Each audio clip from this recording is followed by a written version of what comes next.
एक शांत नदी के किनारे बसे छोटे से गांव में गंगा राम नाम का एक मछुआरा रहता था। वह मेहनती तो था लेकिन उससे भी ज्यादा लालची था। गांव के बाकी मछुआरे रोज जितनी मछलियां पकड़ते, गंगा राम उससे दुगुनी पकड़ने की कोशिश करता। उसे हमेशा ज्यादा चाहिए होता, ज्यादा पैसा, ज्यादा मछली, ज्यादा नाम। गांव के बूढ़े लोग उसे समझाते, बेटा नदी माँ है, जितनी जरूरत हो उतना लो, लालच मत करो। पर गंगा राम हंसकर टाल देता, ज्यादा पकड़ोगे तभी आगे बढ़ोगे। एक दिन सुबह सुबह वो अपनी नाव लेकर नदी में गया।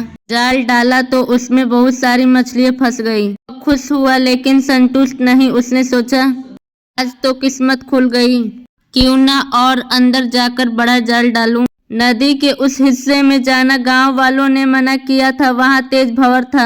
लेकिन लालच के आगे गंगा राम ने चेतावनी नहीं मानी। वह नाव लेकर भंवर की तरफ बढ़ गया।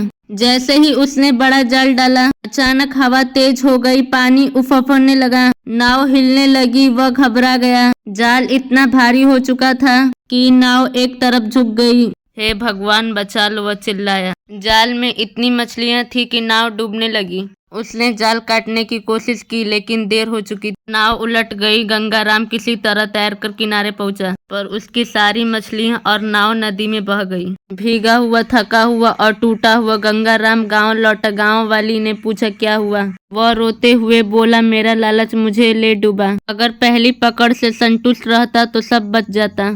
उस दिन के बाद गंगा राम बदल गया। अब वह उतनी ही मछलियां पकड़ता जितनी जरूरत होती। धीरे धीरे उसकी मेहनत और ईमानदारी की वजह से लोग उसे पहले से ज्यादा सम्मान देने लगे। गांव के बच्चे भी उससे सीख लेने लगे। एक दिन वही बूढ़ी औरत मुस्कुराकर बोली, समझ गए ना बेटा, संतोष सबसे बड़ी दौलत है। गंगा राम ने सिर झुकाकर कहा, हाँ अम्मा, लालच हमेशा नुकसान देता है। लालच इंसान से उसका सब कुछ छीन सकता है। संतोष और धैर्य ही सच्ची सफलता का रास्ता है। और वीडियो पसंद आई हो तो मेरे YouTube चैनल को ज़्यादा से ज़्यादा लाइक, सब्सक्राइब करना ना भूलें।